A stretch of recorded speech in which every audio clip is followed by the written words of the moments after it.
Hello guys, welcome to my channel. This is Anushree and after a long time ഞാൻ നഴ്സിംഗുമായിട്ട് related ആയിട്ടുള്ള ഒരു video ചെയ്യാമെന്ന് വിചാരിച്ചു. കാരണം എനിക്ക് പിള്ളേർ മെയിൽ അയച്ചുകൊണ്ടിരിക്കുകയാണ് പ്രാക്ടിക്കൽ എക്സാമിനെ പറ്റിയിട്ടൊരു വീഡിയോ ചെയ്യോ എന്നുള്ളത്. പ്രാക്ടിക്കൽ എക്സാമിന് പോകുമ്പോൾ പേടിയാണ്, എന്താ ചെയ്യേണ്ടത്, എങ്ങനെയാണ് ചെയ്യേണ്ടതെന്ന് വല്ല ഐഡിയ ഇല്ല എന്നൊക്കെ പറഞ്ഞിട്ട് മെയിൽ വന്നുകൊണ്ടിരിക്കുമ്പോൾ ഞാൻ വിചാരിച്ചു എന്തായാലും അവരുടെ എക്സാമൊക്കെ ആവാനായല്ലേ, 2-3 മാസം കൊണ്ടൊക്കെ എക്സാം ഉണ്ടാവും, തിയറി അത് കഴിഞ്ഞ് പ്രാക്ടിക്കൽ ഉണ്ടാവും. അപ്പം എന്തായാലും പിള്ളേർക്കൊക്കെ ഒന്ന് ഉപകാരപ്രദമാവട്ടെ എന്ന് വെച്ചിട്ട് ചെയ്യുന്ന ഒരു വീഡിയോ ആണ് കേട്ടോ. അപ്പം നഴ്സിംഗ് പ്രാക്ടിക്കൽ എക്സാം എങ്ങനെ ടോപ്പർ ആവുമെന്നുള്ളതിൻ്റെ ഒരു ചെറിയൊരു വീഡിയോ ആണ്. ഡെഫിനറ്റ്ലി നിങ്ങൾക്ക് യൂസ്ഫുൾ ആണ്. പിള്ളേരെ നിങ്ങൾ സെം പിള്ളേരാണ്, അല്ലെങ്കിൽ ഫസ്റ്റ് ഇയറോ സെക്കൻഡ് ഇയറോ തേർഡ് ഇയറോ വാട്ട് എവർ ഇറ്റ്സ്, നിങ്ങൾ ഡെഫിനറ്റ്ലി വീഡിയോ സ്കിപ്പ് ചെയ്യാതെ മുഴുവനായിട്ട് കാണണം. നിങ്ങൾക്ക് ചിലപ്പോൾ നിങ്ങളുടെ കോളേജിലെ ടീച്ചേഴ്സ് പറഞ്ഞു തരാത്ത കാര്യങ്ങളും ഇതിനകത്ത് ഉണ്ടാവും. നമ്മൾ ഇങ്ങനെയൊക്കെയാണ് പഠിച്ചിട്ട് വന്നത്. പിന്നെ ഇത് പറഞ്ഞു തരാൻ എനിക്കെന്താണ് ഇത്രയും അർഹത എന്ന് ചോദിച്ചു കഴിഞ്ഞാൽ ഞാൻ പറയും, ഞാൻ സെക്കൻഡ് ഇയർ BSc നഴ്സിംഗ് പഠിക്കുന്ന സമയത്ത് ഞാൻ എക്സ്പെക്ട് ചെയ്യാത്തൊരു ഓങ്കോളജി പേഷ്യൻറ്റിനെ എനിക്ക് കിട്ടിയിട്ടുണ്ടായിരുന്നു. ഓങ്കോ പേഷ്യൻറ്റിനെ കിട്ടിയിട്ടുണ്ടായിരുന്നു. ആ പുള്ളിക്കാരിക്ക് CA സ്റ്റൊമക്ക് ആയിരുന്നു. അവരെ കിട്ടിയ സമയത്ത് ഞാനൊക്കെ പിടിച്ചു പോയി. കാരണം ഞാൻ ചെറുതാണ്, സെക്കൻഡ് ഇയർ ആണ്. ഞാൻ അധികം ക്യാൻസർ പേഷ്യൻസിനൊന്നും കണ്ടിട്ടുണ്ടായിരുന്നില്ല ആ സമയത്ത്. അപ്പം ഈ പേഷ്യൻറ്റിനെ കിട്ടിയപ്പോൾ ഞാനാകെ പഠിച്ചു പോയി. പക്ഷേ ഞാൻ അതിനെ നല്ല രീതിക്ക് ആ പേഷ്യൻറ്റിനെ ഡീൽ ചെയ്തിട്ടുണ്ടായിരുന്നു. അങ്ങനെ ഞാൻ ഓർക്കുന്നു, സെക്കൻഡ് ഇയർ ആ ഒരു എക്സാമിൽ ആ ഒരു സ്റ്റുഡൻസിൻ്റെ കൂട്ടത്തിൽ നല്ലൊരു ടോപ്പറായിട്ട് നിന്നൊരു കുട്ടിയായിരുന്നു ഞാൻ. അപ്പോൾ എനിക്ക് പറഞ്ഞുതരാൻ പറ്റും ഒരു പേഷ്യൻറ്റിനെ എങ്ങനെ ഡീൽ ചെയ്യണം എന്നുള്ളതും, ഒരു പുതിയൊരു പേഷ്യൻറ്റിനെ കിട്ടുമ്പോഴും നിങ്ങളുടെ എക്സ്റ്റേണൽ ഇൻറ്റേർണൽ എക്സാമിനറിൻ്റെ അടുത്ത് നിങ്ങൾ എങ്ങനെ ബിഹേവ് ചെയ്യണം എന്നുള്ളതും ഒക്കെ ഞാൻ ഈ വീഡിയോയിൽ പറയുന്നതായിരിക്കും. ഡെഫിനറ്റ്ലി സ്കിപ്പ് ചെയ്യാതെ കാണണം കേട്ടോ. അപ്പം നമുക്ക് പറഞ്ഞു തുടങ്ങാം. പ്രാക്ടിക്കൽ എക്സാമിന് പോകുന്ന നേരത്ത് തൊട്ട് തലേന്ന് പ്രിപ്പറേഷൻ ഉണ്ടാവും. ഹെവി എയ്ഡ്സ് പ്രിപ്പയർ ചെയ്യും. പിന്നെ നമ്മുടെ യൂണിവേഴ്സിറ്റി ID കാർഡൊക്കെ നല്ലപോലെ എടുത്തു വയ്ക്കും. എല്ലാ സാധനങ്ങളും, ബോർഡ്, നമ്മുടെ പെൻസിൽ, പെൻ, ഈ കാര്യങ്ങളൊക്കെ എടുത്തു വയ്ക്കും. പഠിക്കും എന്ന് പറയുന്നത് എങ്ങനെ ഹിസ്റ്ററി എഴുതണം, ഫിസിക്കൽ എക്സാമിനേഷൻ എങ്ങനെ എഴുതണം, പിന്നെ ആ ഒരു ബുക്ക്ലെറ്റ് എങ്ങനെ കംപ്ലീറ്റ് ചെയ്യണം എന്നുള്ളത് പഠിക്കും. പക്ഷേ എങ്ങനെ ഒരു എക്സാമിനറിൻ്റെ അടുത്ത് ആറ്റിറ്റ്യൂഡ്, നിങ്ങൾ എങ്ങനെ ബിഹേവ് ചെയ്യണം എന്നുള്ളത് നിങ്ങൾ പഠിക്കാറില്ല പലപ്പോഴും. പക്ഷേ ഒരു സ്ട്രേഞ്ചർ ആയിട്ടുള്ള ഒരു മാഡം അല്ലെങ്കിൽ ഒരു സാർ എക്സാമിന് നിങ്ങളെ കാണാൻ വരുന്ന സമയത്ത് അവരാദ്യം അസസ് ചെയ്യുന്നത് നിങ്ങളുടെ ബിഹേവിയറാണ്. അപ്പം അത് എല്ലാം പഠിച്ചിട്ടും നിങ്ങൾ ബിഹേവ് ചെയ്യേണ്ടത് എങ്ങനെയാണെന്ന് നിങ്ങൾ സാധാരണ പഠിക്കാറില്ല. പക്ഷേ ഡെഫിനറ്റ്ലി നിങ്ങൾ ആദ്യം പഠിച്ചിരിക്കേണ്ടത് ആ ഒരു പെർട്ടിക്കുലർ കാര്യം ആണ്. നമ്മൾ എന്താ സാധാരണ ചെയ്യുന്നത്, ലോട്ടിട്ട് പേഷ്യൻറ്റിനെ സെലക്ട് ചെയ്യും. ആ കിട്ടിയ പേഷ്യൻറ്റിനെ കൊണ്ട് ഒറ്റ ഓട്ടമായിരിക്കും റൂമിലേക്ക്. പിന്നെ വഴിയിലുള്ളതൊന്നും മൈൻഡ് ആക്കില്ല. 45 മിനിറ്റിനുള്ളിൽ ആ ഒരു ബുക്ക്ലെറ്റ് എങ്ങനെ കംപ്ലീറ്റ് ചെയ്യാം എന്നുള്ളത് മാത്രമായിരിക്കും നമ്മുടെ ചിന്ത എന്ന് പറയുന്നത്. ഇതൊക്കെ ചെയ്തോളൂ, കുഴപ്പമില്ല. അപ്പം നമ്മുടെ ഇതിൻ്റെയൊക്കെ ഇടയിൽ നമ്മുടെ ഒരു ഇൻറ്റേർണൽ എക്സ്റ്റേണൽ എക്സാമിനർ കയറി വരുന്നു നിങ്ങളുടെ റൂമിൻ്റെ അകത്ത്. നിങ്ങൾ 45 മിനിറ്റ് എഴുതി ആ പേപ്പർ ഹാൻഡ് ഓവർ ചെയ്തു, നിങ്ങൾ പ്രൊസീജിയറിന് റെഡിയായി നിൽക്കുന്നു. ആ ഒരു സമയത്ത് ഒരു എക്സാമിനർ റൂമിലേക്ക് വരുമ്പോൾ ഒരു സ്ട്രേഞ്ചറാണ് വരുന്നത്. ആ വരുന്ന പുള്ളിക്കാരിക്ക് നിങ്ങളുടെ പേര് അറിഞ്ഞില്ല, നിങ്ങളുടെ നമ്പർ മാത്രമേ അറിയുള്ളൂ. നിങ്ങളുടെ ചുറ്റുപാട്, ആ ഒരു പേഷ്യൻറ്റിനെ അറിയാം. നിങ്ങളുടെ ഹോസ്പിറ്റലിലേക്ക് ആദ്യമായിട്ട് വരുന്ന എക്സാമിനർ ആയിരിക്കും ചിലപ്പോൾ. അപ്പോൾ നിങ്ങൾ എന്താണ് ചെയ്യേണ്ടത്, നിങ്ങളുടെ ഒരു ഫസ്റ്റ് ഇംപ്രഷനാണ് അവരവിടെ അസസ് ചെയ്യുന്നത് അല്ലേ. നിങ്ങളുടെ എഴുതി കൊടുക്കുന്ന ആ ഒരു പേപ്പറിനേക്കാളും നിങ്ങളുടെ ആറ്റിറ്റ്യൂഡും, നിങ്ങളുടെ മാനറിസം, നിങ്ങളുടെ പ്രൊഫഷണലിസം, നിങ്ങളുടെ ബിഹേവിയറാണ് അവിടെ അസസ് ചെയ്യുന്നത്. അതിനും നിങ്ങൾക്ക് മാർക്കുണ്ട്. നിങ്ങളുടെ ഇട്ട യൂണിഫോമിനും ഒക്കെ നിങ്ങൾക്ക് അവിടെ മാർക്കുണ്ട് അല്ലേ. അപ്പം നിങ്ങൾ എന്ത് ചെയ്യണം, ഒരു എക്സാമിനർ വരുന്ന സമയത്ത് അവരെ വെൽക്കം ചെയ്യണം. ഇപ്പോൾ രാവിലെ ആയിരിക്കും അധികം എക്സാം, പ്രാക്ടിക്കൽ എക്സാം സാധാരണഗതിയിലൊക്കെ. അപ്പം പറയണം ഗുഡ് മോർണിംഗ്, എന്താണ് ആ ഒരു സമയത്തിനനുസരിച്ച് നിങ്ങൾ അവരെ വിഷ് ചെയ്യണം. എന്നുവെച്ചാൽ നിങ്ങൾ ഇൻട്രൊഡ്യൂസ് ചെയ്യണം. അവർക്ക് അറിഞ്ഞൂടാ, അവർ പേഷ്യൻ്റ് റൂമിലേക്ക് വരുമ്പോൾ പേഷ്യൻറ്റിനെ അറിഞ്ഞൂടാ അതാരാ വരുന്നതെന്നുള്ളത്. ഡോക്ടറാണോ അല്ലെങ്കിൽ നിങ്ങളെ പഠിപ്പിക്കുന്ന ടീച്ചറാണോ അറിഞ്ഞൂടാ. നിങ്ങൾ പറയണം, യു ഷുഡ് ടെൽ ദാറ്റ് ഞങ്ങൾക്ക് ഇന്ന് എക്സാമാണ്, ഇത് ഞങ്ങളുടെ എക്സാമിനറാണ്. പിന്നെ നിങ്ങളുടെ ഒരു പ്രൊസീജിയർ എന്ന് പറയുമ്പോൾ കുറഞ്ഞത് ഒരു 10 മിനിറ്റെങ്കിലും കാണുമല്ലോ. അത് കാണാനാണ് അവരവിടെ വന്ന് നിൽക്കുന്നത്. അപ്പോൾ tell them to sit at least, അതെങ്കിലും നിങ്ങൾ ചെയ്യണം. ഒരു ചെയർ എന്തായാലും കാണും, അവരിയ്ക്കുന്നില്ല സാധാരണ. പക്ഷെ എന്നാലും നിങ്ങളുടെ കടമയാണ് അവരെ ഇരുത്തിക്കുക എന്നുള്ളത്. നിങ്ങളൊന്ന് ഇരിക്കണം എന്നുള്ളത്, ഇരുന്നോളൂ എന്ന് പറയേണ്ടത് നിങ്ങളുടെ കടമയാണ്. അപ്പം നിങ്ങളൊരു എക്സാമിനർ നിങ്ങളുടെ റൂമിൽ വരുമ്പോൾ ഡെഫിനറ്റ്ലി നിങ്ങൾ പറയേണ്ട കാര്യങ്ങൾ എന്ന് പറയുന്നത് ഇതൊക്കെയാണ്. നിങ്ങൾ ആദ്യം നിങ്ങളെ വിഷ് ചെയ്യണം, അതിനുശേഷം അവരോട് ഇരിക്കുന്നു എന്ന് ചോദിക്കണം. ഇനി പേഷ്യൻറ്റിനും ബൈസ്റ്റാൻഡേഴ്സിനും ഈ വരുന്ന ആ ഒരു ആളിനെ പരിചയപ്പെടുത്തി കൊടുക്കണം. എന്താണ് അവർ വരാനുണ്ടായ സാഹചര്യം, പർപ്പസ് എന്താണ്, എന്തിനാണ് അവർ ഈ ഒരു റൂമിലേക്ക് വന്നേക്കുന്നത് എന്നുള്ള കാര്യം പറഞ്ഞു കൊടുക്കണം. ഇതാണ് ബേസ്. ഫസ്റ്റ് കാര്യം എന്ന് പറയുന്നത് അത് തന്നെയാണ്, വരുന്ന എക്സാമിനറെ നിങ്ങൾ ബഹുമാനിക്കണം. അതിപ്പോൾ നിങ്ങളെ പഠിപ്പിക്കുന്ന ഇന്റേണൽ ഫാക്കൽറ്റി ആണെന്നുണ്ടെങ്കിലും പുറത്തുനിന്ന് വരുന്ന എക്സ്റ്റേണൽ ഫാക്കൽറ്റി ആണെന്നുണ്ടെങ്കിലും യു ഷുഡ് റെസ്പെക്ട് ദം എന്നുള്ളതാണ് ഫസ്റ്റ് കാര്യം. രണ്ടാമത്തെ കാര്യം നിങ്ങൾ എഴുതുന്നതാണ് കേട്ടോ. എഴുതുന്നത് 45 മിനിറ്റിലാണ് നിങ്ങൾക്ക് കംപ്ലീറ്റ് ചെയ്യുന്നത്. പേഷ്യൻറ്റിൻ്റെ ഡാറ്റാസ് വേണം, ഹിസ്റ്ററി വേണം, ഫിസിക്കൽ എക്സാമിനേഷൻ വേണം, സിസ്റ്റം വൈസ് എക്സാമിനേഷൻ വേണം, അതുപോലെ ഇൻവെസ്റ്റിഗേഷൻ, മെഡിക്കേഷൻസ്, പിന്നെ നഴ്സസ് റെക്കോർഡ്, ഹെൽത്ത് എഡ്യൂക്കേഷൻ, ഈ വക കാര്യങ്ങളൊക്കെയാണ് വേണ്ടത് അല്ലേ. ഇതിൻ്റെ അകത്ത് നിങ്ങൾ സ്കിപ്പ് ചെയ്ത് കൂടാത്തൊരു കാര്യം എന്ന് പറയുന്നതാണ് എഫക്റ്റഡ് സിസ്റ്റം. ഫോർ എക്സാമ്പിൾ പേഷ്യൻറ്റിന് COPD ആണെന്നുണ്ടെങ്കിൽ റെസ്പിറേറ്ററി സിസ്റ്റം മസ്റ്റായിട്ട് നിങ്ങൾ എഴുതിയിരിക്കണം. അതിൽ ഓസ്കൾട്ടേഷന് ചിലപ്പോൾ അബ്നോർമാലിറ്റീസ് കാണും, അഡ്വൻറ്റീഷ്യസ് ബ്രസ്റ്റ് സൗണ്ട്സ് കാണും.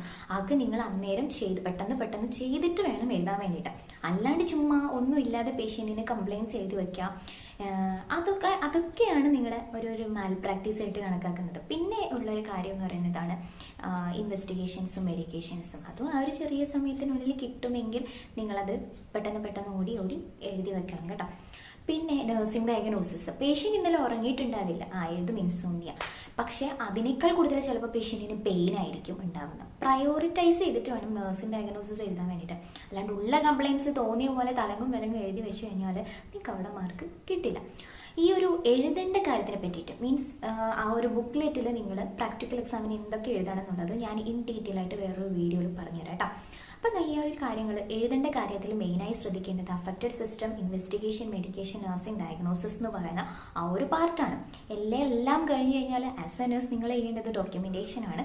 അതും മസ്റ്റാണ്. പല കുട്ടികളും ആൻസർ ബുക്കിൽ നഴ്സസ് റെക്കോർഡ് വരക്കാറില്ല. അതവർ മറന്നു പോകുന്നതായിരിക്കാം. പക്ഷേ ഒരു നേഴ്സ് എന്ന് പറയുമ്പോൾ എന്ത് പ്രൊസീജിയർ ചെയ്താലും അതിൻ്റെ എവിഡൻസ് എവിടെയാണ്? റെക്കോർഡിങ്ങിലാണ്. ഒരു ഡോക്യുമെൻറ്റേഷൻ പാർട്ട് നഴ്സസ് റെക്കോർഡ് നിർബന്ധമാണ് എന്ന് പറയാനുള്ള കാരണം അതുകൊണ്ടാണ് കേട്ടോ. ദെൻ പ്രൊസീജിയറിലേക്ക് വരാം. അപ്പോൾ ഞാൻ പറഞ്ഞു ഇന്റേണൽ ആയാലും എക്സ്റ്റേണൽ ആയാലും ഫാക്കൽറ്റീസ് നിങ്ങളെ റൂമിലേക്ക്, ആ ഒരു ടീച്ചർ നിങ്ങളുടെ റൂമിലേക്ക് വരുന്ന സമയത്ത് നിങ്ങൾ വിഷ് ചെയ്യണം, നിങ്ങൾ ഇൻട്രൊഡ്യൂസ് ചെയ്യണം പേഷ്യൻ്റെ അടുത്തും ബൈസ്റ്റാൻഡേഴ്സ് അടുത്തും, അവരുടെ അടുത്ത് ഇരിക്കാൻ പറയണം. ഓക്കെ, നിങ്ങളുടെ പേര് നിങ്ങൾ പറയണമെന്നൊന്നുമില്ല. നിങ്ങൾ പേഷ്യനെ കുറിച്ച് മേ ആയി പ്രസന്റ് എന്ന് വെച്ച് വേണം പ്രസന്റ് ചെയ്യാം. അല്ലെങ്കിൽ അവർ പറഞ്ഞു, സ്വാഭാവികമായിട്ട് അവർ പറയും പ്രസന്റ് യുവർ പേഷ്യൻ്റ് എന്ന് പറയാറുണ്ട്. ഓക്കെ, ഇതാണ് നിങ്ങളുടെ ഒരു ബേസ്. അത് കഴിഞ്ഞ് അവർ പ്രൊസീജിയർ കാണാൻ വരുന്നത്. പലരും ചെയ്യുന്ന ഒരു പൊട്ടത്തരാണ്, പേഷ്യൻറ്റിന് അന്നേരം വേണ്ടുന്ന കെയർ നിങ്ങൾ കൊടുക്കാതെ നിങ്ങൾക്കറിയാവുന്ന പ്രൊസീജിയർ നിങ്ങൾ ചെയ്യും. മനസ്സിലായോ? എന്ന് വെച്ചാൽ നിങ്ങൾ പഠിച്ചിട്ടുണ്ടാവുക ബാക്ക് കെയർ ആയിരിക്കും. ബാക്ക് കെയറിൻ്റെ സ്റ്റെപ്സൊക്കെ നിങ്ങൾ പഠിച്ചിട്ടുണ്ടാവും. ഓക്കെ, അതേസമയം പേഷ്യൻറ്റിന് ആ സമയത്ത് ട്യൂബ് ഫീഡ് ആയിരിക്കും ഉണ്ടാവുക. പേഷ്യൻ്റ് ഒന്നും കഴിച്ചിട്ടുണ്ട്, രാവിലെ ആയി, പേഷ്യൻ്റ് മെഡിസിൻ കൊടുക്കാനുണ്ടാവും, പേഷ്യൻ്റ് കഴിച്ചിട്ടുണ്ടാവില്ല. പേഷ്യൻ്റ് ആ സമയത്ത് ഫീഡ് കൊടുത്ത് ടാബ്ലറ്റ് എന്തെങ്കിലും കൊടുക്കാനുണ്ടാവും. അപ്പം നിങ്ങൾ എക്സാമിനർ വരുന്ന സമയത്ത് നിങ്ങൾ പഠിച്ചിട്ടുള്ള പ്രൊസീജിയർ ചെസ്റ്റ് ഫിസിയോതെറാപ്പിയും ബാക്ക് കെയറുമാണ്, നിങ്ങളത് ചെയ്യും. അപ്പം ദയവേത് ഇത് ചെയ്യാണ്ടിരിക്കുക. എല്ലാ പ്രൊസീജിയറും പഠിക്കുക. അതേപോലെ തന്നെ പേഷ്യൻറ്റിന് വേണ്ടുന്ന കാര്യം വേണ്ട സമയത്ത് പ്രൊവൈഡ് ചെയ്തുകൊണ്ട് പ്രൊസീജിയർ ചെയ്യുക. അത് എക്സാമിനർ വരുമ്പോൾ പറഞ്ഞു കൊടുക്കാം, പേഷ്യൻ്റ് ഈ സമയത്ത് ഇന്ന ഇതാണ് കൊടുക്കേണ്ടത്, പേഷ്യൻറ്റ് പല്ല് വെച്ചിട്ടില്ല, അപ്പോൾ ബ്രഷ് ചെയ്യാനുണ്ട്, മൗത്ത് കെയർ കൊടുക്കാനുണ്ട്, ഫുഡ് കൊടുത്തില്ല, ഫീഡ് കൊടുക്കാനുണ്ട്, അതുപോലെ ഇതൊക്കെ ഒന്ന് പറഞ്ഞു കൊടുക്കാം. ലാസ്റ്റ് എല്ലാം കൂടെ കഴിഞ്ഞ് കംഫർട്ട് ആക്കി വെച്ച് നിങ്ങൾ എന്താണെന്ന് വെച്ച് കഴിഞ്ഞാൽ പിന്നെ നിങ്ങൾ ചെയ്തോളാം കേട്ടോ. ചെറിയ മെഡിസിൻ അഡ്മിനിസ്ട്രേഷൻസ് ഒക്കെ ആ സമയത്തുണ്ടെങ്കിൽ അത് ചെയ്യാം, അങ്ങനെ ചെയ്യാം. അപ്പം വേണ്ടുന്ന കാര്യം വേണ്ട സമയത്ത് ചെയ്യാന്നുള്ളതാണ്. അല്ലാതെ നിങ്ങൾ പഠിച്ചത് ഇന്നേതാന്ന് വെച്ചിട്ട് ആ സമയത്ത് വേണ്ട പ്രൊസീജിയറിനെ മാറ്റി വെച്ച് ഞാൻ പഠിച്ചത് ഞാൻ കാണിക്കട്ടെ എന്ന് പറഞ്ഞിട്ട് ചെയ്യുന്നതാണ് പൊട്ടത്തരം കേട്ടോ.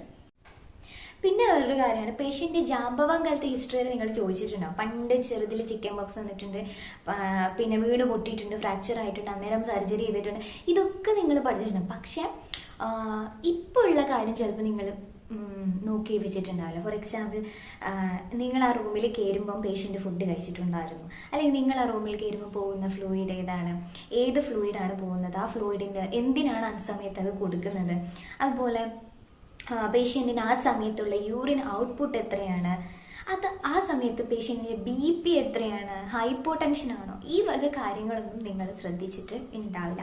നിങ്ങൾ പാസ്റ്റ് ഹിസ്റ്ററി ഒക്കെ കളക്ട് ചെയ്തിട്ടുണ്ടാവും, പണ്ടത്തെ കാര്യങ്ങളൊക്കെ ചോദിച്ചു വെച്ചിട്ടുണ്ടാവും. പക്ഷേ ആ ഒരു സിമ്പിളായിട്ടുള്ള പ്രസൻറ്റ് ഹിസ്റ്ററിയിൽ വരുന്ന ചില മൈന്യൂട്ടായിട്ടുള്ള കാര്യങ്ങൾ നിങ്ങൾ നോട്ട് ചെയ്തിട്ടുണ്ടാവില്ല. അപ്പോൾ വരുന്ന എക്സാമിന് ചിലപ്പോൾ ചോദിക്കുന്നത് പേഷ്യൻ്റ് ഫുഡ് കഴിച്ചോ എന്നായിരിക്കും. അറിഞ്ഞൂടാന്ന് പറയേണ്ട അവസ്ഥയിൽ വരും. ഇനി ഏത് ഫ്ലൂയിഡാണ് പോകുന്നത്, എന്താണ് ആ ഫ്ലൂയിഡിന് യെല്ലോ കളർ, അല്ലെങ്കിൽ എന്താണ് ആ ഫ്ലൂയിഡിന് റെഡ് കളർ, ഏത് മെഡിസിനാണ് അതിനകത്ത് ആഡ് ചെയ്തേക്കുന്നത്, അതൊന്നും നിങ്ങൾക്ക് അറിഞ്ഞൂടാ. അപ്പോൾ നിങ്ങൾ ചെയ്യേണ്ട കാര്യം എന്ന് പറയുന്നത് പേഷ്യൻ്റ് എൻവയൺമെൻറ്റുമായിട്ട് പ്രസൻ്റ് ആയിട്ടുള്ള ഒരു നല്ലൊരു റിലേഷൻ ഉണ്ടാക്കിയെടുക്കുക എന്നുള്ളതാണ്. ആ ഒരു പ്രസൻറ്റ് എൻവയൺമെൻറ്റിനെ പറ്റിയിട്ട് നല്ലൊരു ധാരണ നിങ്ങൾക്ക് ഉണ്ടെങ്കിൽ മാത്രമേ നിങ്ങൾക്ക് നല്ല രീതിയിൽ അവിടെ ഒരു എന്താ പറയുക, നിങ്ങളൊരു നല്ലൊരു ഇഷ്ടത്തോടെ നിങ്ങൾക്ക് ആ ഒരു കാര്യം ചെയ്യാൻ പറ്റത്തുള്ളൂ. ആ ഒരു കെയർ അല്ലെങ്കിൽ ആ ഒരു എക്സാമിനെ തന്നെ ഒന്ന് സ്നേഹിക്കാൻ പറ്റത്തുള്ളൂ. അതാണ് എനിക്ക് വേറൊരു കാര്യമായിട്ട് പറയാനുള്ളത്. ലാസ്റ്റ് വണ്ണാണ് നമ്മുടെ ഹെൽത്ത് എഡ്യൂക്കേഷൻ എന്ന് പറയുന്ന ആസ്പെക്ട്സ്. എല്ലാവരും ചെയ്യുന്നത് ആഹാരം, വ്യായാമം, വിശ്രമം. ഇത് കണ്ട് മടുത്തു. അപ്പോൾ ദയവ് ചെയ്ത് പേഷ്യൻറ്റിന് ഇപ്പം ഒരു CKD ഉള്ള പേഷ്യൻ്റാണ്, ക്രോണിക് കിഡ്നി ഡിസീസ് ആണെന്നുണ്ടെങ്കിൽ അതിൽ വരുന്ന ഡയറ്റിൽ വരുന്ന ചില കാര്യങ്ങളുണ്ട്. അത് നിങ്ങൾക്ക് വേണമെങ്കിൽ ഹെൽത്ത് എഡ്യൂക്കേഷനിലൂടെ പ്രസൻറ്റ് ചെയ്യാം. അതായത് ഓരോ കണ്ടീഷനും അപ്പം കിഡ്നി പേഷ്യൻ്റ് ആണെന്നുണ്ടെങ്കിൽ നമുക്ക് അവരുടെ ഡയറ്റിൽ കുറച്ച് ചില മാറ്റങ്ങൾ വരുത്തുന്നതായിട്ട് വരും. അങ്ങനെ ഓരോ ഡിസീസിനും സ്പെസിഫിക് ആയിട്ടുള്ള ഹെൽത്ത് എഡ്യൂക്കേഷൻ കൊടുക്കുന്ന ആസ്പെക്ട്സ് ഉണ്ട്. അത് പഠിച്ച് അത് പ്രസൻറ്റ് ചെയ്യാൻ വേണ്ടി നോക്കുക. അല്ലാതെ സ്ഥിരം എല്ലാവരും ചെയ്യുന്ന ആഹാരം, വ്യായാമം, വിശ്രമം കണ്ടു കഴിഞ്ഞാൽ എക്സാമിനേഴ്സൊക്കെ വന്ന പോലെ ഇറങ്ങിപ്പോകും. അപ്പം ദയവ് ചെയ്ത് അങ്ങനെ ചെയ്യരുത് എന്നാണ് പറയാൻ. പിന്നെ പ്രൊസീജിയറിനെ പറ്റിയിട്ടും അതുപോലെ നിങ്ങൾ എങ്ങനെ എഴുതണം, ആ ബുക്ക്ലെറ്റ് എങ്ങനെ എഴുതി കംപ്ലീറ്റ് ചെയ്യണം എന്നതിനെ പറ്റിയിട്ടും ഡീറ്റെയിൽ ആയിട്ട് ഞാനൊരു ദിവസം വീഡിയോ ഇടുന്നുണ്ട്. പിന്നെ ഏതൊക്കെ പ്രൊസീജിയർ എങ്ങനെയൊക്കെ ചെയ്യണം ഇതൊക്കെ ഞാൻ പറഞ്ഞുതരാം. അപ്പം നമുക്ക് ഇന്ന് തന്നെ ഇത് എല്ലാം കൂടെ പറഞ്ഞു കഴിഞ്ഞാൽ ഒത്തിരി നീണ്ടുപോകും കേട്ടോ. പിന്നെ ഒരു കാര്യം ശ്രദ്ധിക്കേണ്ടതാണ്, നിങ്ങൾ ഇട്ടേക്കുന്ന യൂണിഫോം എല്ലാ ദിവസവും ഉള്ളതിനേക്കാൾ വ്യത്യസ്തമായിട്ട് ഇച്ചിരി ഒന്ന് അലക്കി മടക്കി തേച്ച് വരാം. ആ ഒരു ദിവസം നല്ല രീതിക്ക് നമ്മുടെ ആ ഒരു രജിസ്റ്റർ നമ്പർ കാണുന്ന രീതിയിൽ നിങ്ങൾ പിൻ ചെയ്ത് വെക്കുക. ബോയ്സ് ആണെന്നുണ്ടെങ്കിൽ ഷേവ് ചെയ്യുക, വൃത്തിയിൽ കാണുമ്പോൾ നിങ്ങൾ നല്ല വൃത്തിയുള്ള ഒരു പേഴ്സൺ ആണെന്ന് തോന്നണം. ഇട്ടേക്കുന്ന ചപ്പൽ വരെ നല്ലൊരു നീറ്റായിട്ട് വരിക. പിന്നെ വാച്ച്, വലിയ ആഡംബര വാച്ചൊന്നും യൂസ് ചെയ്യാതെ സിമ്പിളായിട്ടുള്ള വാച്ച് യൂസ് ചെയ്യുക. പ്രൊസീജിയർ ചെയ്യാൻ സമയത്ത് വാച്ച് കെട്ടിയിട്ട് പ്രൊസീജിയർ ചെയ്യരുത്. അത് ട്രെയിനകത്ത് അഴിച്ചു വെച്ചിട്ട് വേണം പ്രൊസീജിയർ ചെയ്യാൻ വേണ്ടിയിട്ട്. അങ്ങനെ പ്രൊസീജിയർ ചെയ്യുമ്പോൾ ശ്രദ്ധിക്കേണ്ട കുറച്ച് കാര്യങ്ങളും ഒക്കെ ഉണ്ട്. ഒക്കെ നമുക്ക് ഡീറ്റെയിൽ ആയിട്ട് വേറൊരു ദിവസം ഒരു വീഡിയോയിൽ ഞാൻ പറഞ്ഞു തന്നെയായിരിക്കും. അയ്യോ ചുമ. അപ്പം ഈ വക കാര്യങ്ങൾ ഒന്ന് ശ്രദ്ധിച്ച് വെക്കുക കേട്ടോ. പിന്നെ നിങ്ങൾ ട്രേ സെറ്റ് ചെയ്യേണ്ട രീതിയാണ്. ഞാൻ ഏതൊക്കെയോ വീഡിയോയിൽ അത് പറഞ്ഞിട്ടുള്ളതാണ്. എല്ലാവരും സെറ്റ് ചെയ്യും ട്രേ, പക്ഷെ നിങ്ങൾ ചെയ്യുന്ന സമയത്ത് കുറച്ച് ഡിഫറെൻ്റ് ആയിട്ട് ചെയ്യാം. ഒന്നെങ്കിൽ ഒരു നമ്മുടെ ന്യൂസ് പേപ്പറോ അല്ലെങ്കിൽ നമ്മുടെ പൊതി കവറില്ലേ, ബുക്ക് കവർ ചെയ്യാനുള്ള പേപ്പറോ അങ്ങനെ എന്തെങ്കിലും എടുത്ത് ട്രേയിൽ വിരിച്ച് നല്ല രീതിക്ക് സെറ്റ് ചെയ്ത് വെക്കാം. അപ്പം ആ ഒരു പേഷ്യൻ്റ് എൻവയൺമെൻറ്റും നിങ്ങൾ ട്രേ സെറ്റ് ചെയ്ത രീതിയും നിങ്ങളുടെ ബിഹേവിയറും നിങ്ങൾ ഇട്ടേക്കുന്ന യൂണിഫോമും ഇത് കാണുമ്പോൾ തന്നെ ഫസ്റ്റ് ഇംപ്രഷൻ ബെസ്റ്റ് ഇംപ്രഷൻ ആയിട്ട് മാറും. പിന്നെയാണ് നിങ്ങൾ എഴുതിയിട്ടുള്ള കാര്യങ്ങളും നിങ്ങളുടെ പ്രൊസീജിയറും അവർ വിലയിരുത്താൻ പോകുന്നത്. അതിനെ പറ്റിയിട്ട് നമുക്ക് ഡീറ്റെയിൽ ആയിട്ട് വേറൊരു ദിവസം പറയാം. ഇത്രയും കാര്യങ്ങളൊന്ന് ശ്രദ്ധിച്ച് നെക്സ്റ്റ് എക്സാം ഒന്ന് അറ്റൻഡ് ചെയ്ത് നോക്കൂ. എന്നിട്ട് വന്നിട്ട് കമൻറ്റ് ചെയ്യാം കേട്ടോ. ഓക്കെ, നമുക്ക് അടുത്ത വീഡിയോയിൽ കാണാം. അതുവരെ ബൈ.